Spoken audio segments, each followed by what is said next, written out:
अनुमा जी, आज जो बदलाव एक कांग्रेस के लिए आपको क्या बदलाव नजर आ रहा है? ठीक है, इंडिया ब्लॉक एकजुट होकर, इसमें कोई शक नहीं है कि इस समय कांग्रेस के वर्कर्स के हाथों में आरजेडी के भी झंडे दिख रहे हैं, आरजेडी के वर्कर्स के हाथों में कांग्रेस के झंडे दिख रहे हैं। एक बहुत ही जो एक्स्ट्रॉर्डनरी यूनिटी होती है वो दिख रही है, और ये बड़ी अच्छी बात है, अच्छा संकेत है। लेकिन कांग्रेस का फुटप्रिंट आप कहां पर देख रही हैं इस पूरे बिहार के चुनाव में और वोट चोरी के कैंपेन में? क्योंकि राहुल गांधी ने जो बड़ा एक्सपोजे किया, क्या ये उसका एक फॉल आउट है, या बहुत महीनों से जो एक मेहनत चल रही थी कि किसी भी तरीके से कांग्रेस और आरजेडी को एक साथ एक मंच पर लाओ ताकि एक बहुत ही अच्छी पॉलिटिकल केमिस्ट्री दिख सके, और वो आज बनती हुई नजर आ रही है? जी अनुमा जी।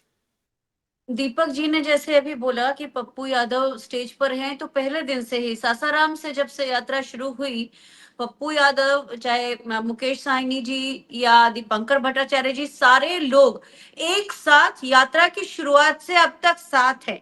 तो ये एक बहुत अच्छी बात है, बहुत प्रभावित करने वाली बात है, और ये हर तबके के लोगों को समझ में आ रही है।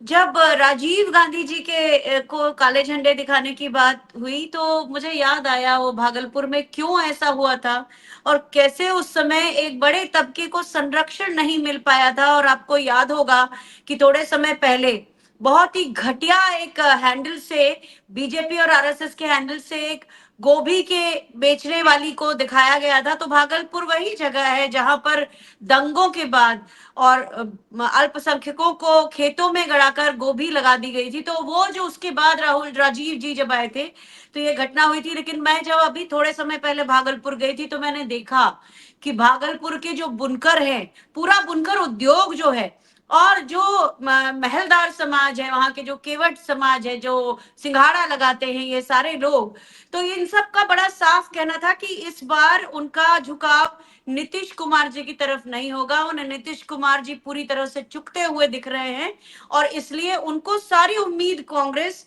और तेजस्वी यादव जी से है। मुझे एक बात बहुत प्रभावित कर गई सिद्धार्थ शर्मा जी की, जब उन्होंने बाइक की तो बात की, लेकिन कितनी बड़ी बात की कि मध्यम वर्ग जिसके वोट नहीं कटे हैं, वो जो लोगों के वंचित समाज के लिए जब सड़क पे आ गया है, तो एक बहुत बड़ी बात है। ये बहुत भावुक करने वाली बात भी है, क्योंकि इस देश में पिछले 11 साल से ऐसा नहीं हो रहा था। मध्यम वर्ग सिकुड़ता जा रहा था, डरा सहमा बैठा था। इस सब के अलावा कांग्रेस का, ये जो आपने सवाल पूछा कि कांग्रेस को कहां देखती हूँ, कांग्रेस को मैं गोंद की तरह देखती हूँ। सब लोग साथ में जोड़कर और सबका अस्तित्व बनाए रखते हुए कांग्रेस का जो मेन काम है वो ये है। और आज प्रेस वार्ता में दो ऐसी बातें जिनसे मैं परेशान व्यक्तिगत तौर पे हो रही थी, दोनों का एक जवाब मिला।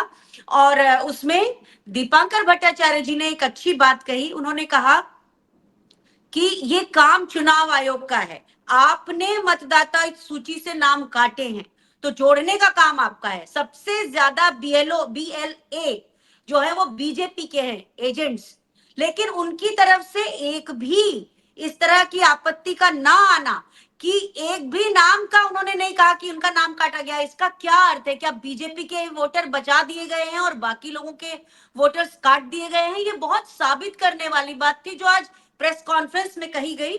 और ये भी कहा गया, इंसिस्ट करके ये कहा गया कि चूंकि बीएलओ ने ही ये नाम काटे हैं तो ये चुनाव आयोग का दायित्व है। ये हमारे जो पार्टियां हैं वो आपकी सहायता करने को बिल्कुल तत्पर हैं, लोग सहायता करेंगे, पार्टियां सहायता करेंगी, लेकिन ये काम चुनाव आयोग का है। और वोटर लिस्ट को सही तरीके से बनाना और उसको जारी करना ये चुनाव आयोग करेगा। तो ये एक और अच्छी बात थी।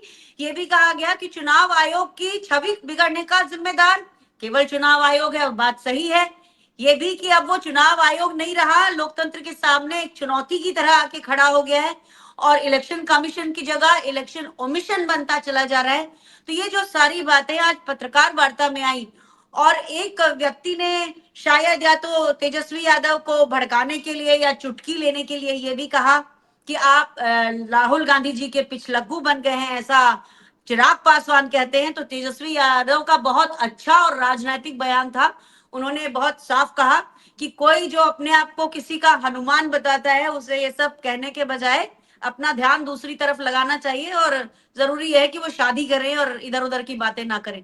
तो इस प्रेस कॉन्फ्रेंस में जो बहुत स्ट्रेट फॉरवर्ड बहुत सारे ऐसे मुद्दे थे जिनके ऊपर थोड़ी शंका भी बनी हुई थी, वो सारी चीजें बिल्कुल स्पष्ट कही हैं सभी ने।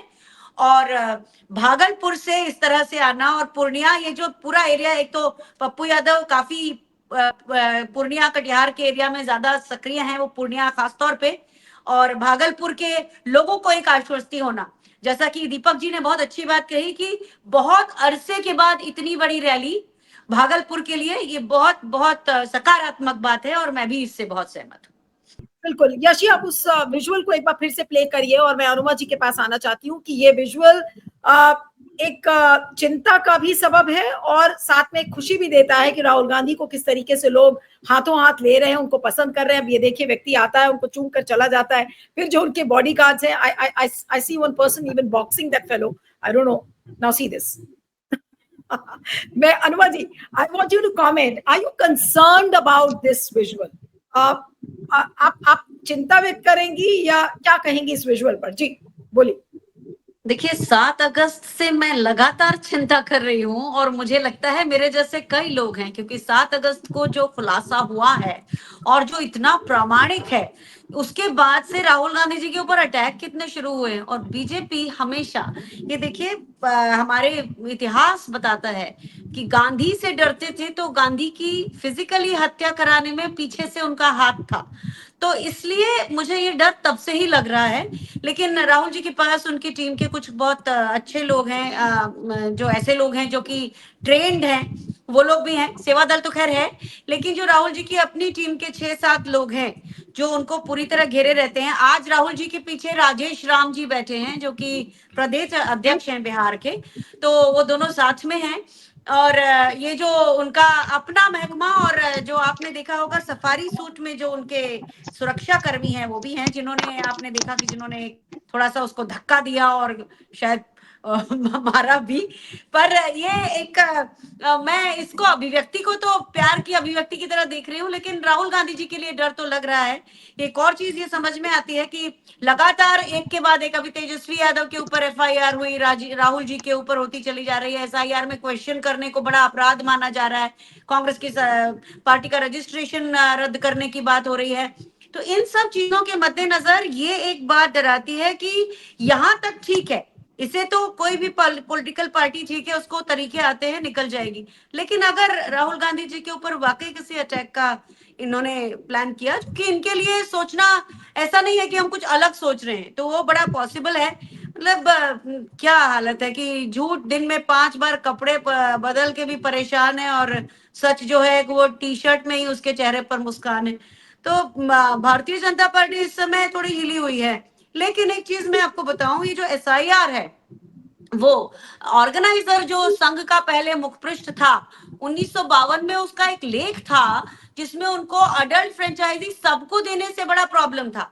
सबको नहीं मिलना चाहिए, महिलाओं को नहीं मिलना चाहिए, छोटे वर्ग को नहीं मिलना चाहिए, जो पढ़े लिखे नहीं है उनको नहीं मिलना चाहिए। तो इसका अर्थ ये वो वर्चस्ववादी ताकतें हैं जो चुनिंदा लोगों के हाथ में सत्ता चाहती हैं, पावर चाहती हैं, और उन्हीं को चुनने का अधिकार चाहती हैं।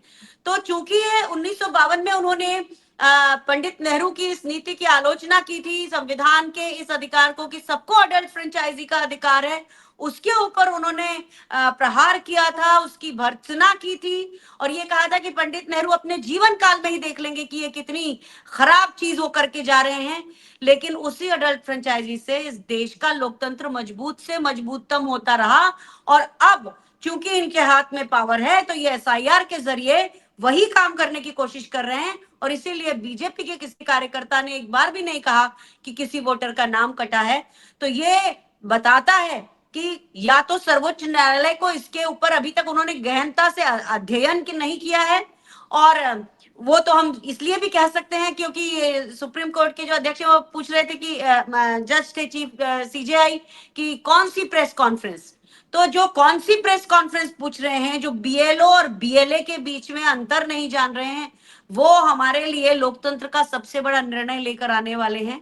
तो ये एक सोचने का मुद्दा है, ये एक दहशत में लाने का मुद्दा है कि एक क्या सवाल ये तो मैं बात पूछने समझिए। के लिए बहुत टेम्प्टेड हूँ आपसे अनुमा जी, और मैं सभी से पूछूंगी और कमेंट करूंगी क्योंकि इसमें सबका ओपिनियन होगा।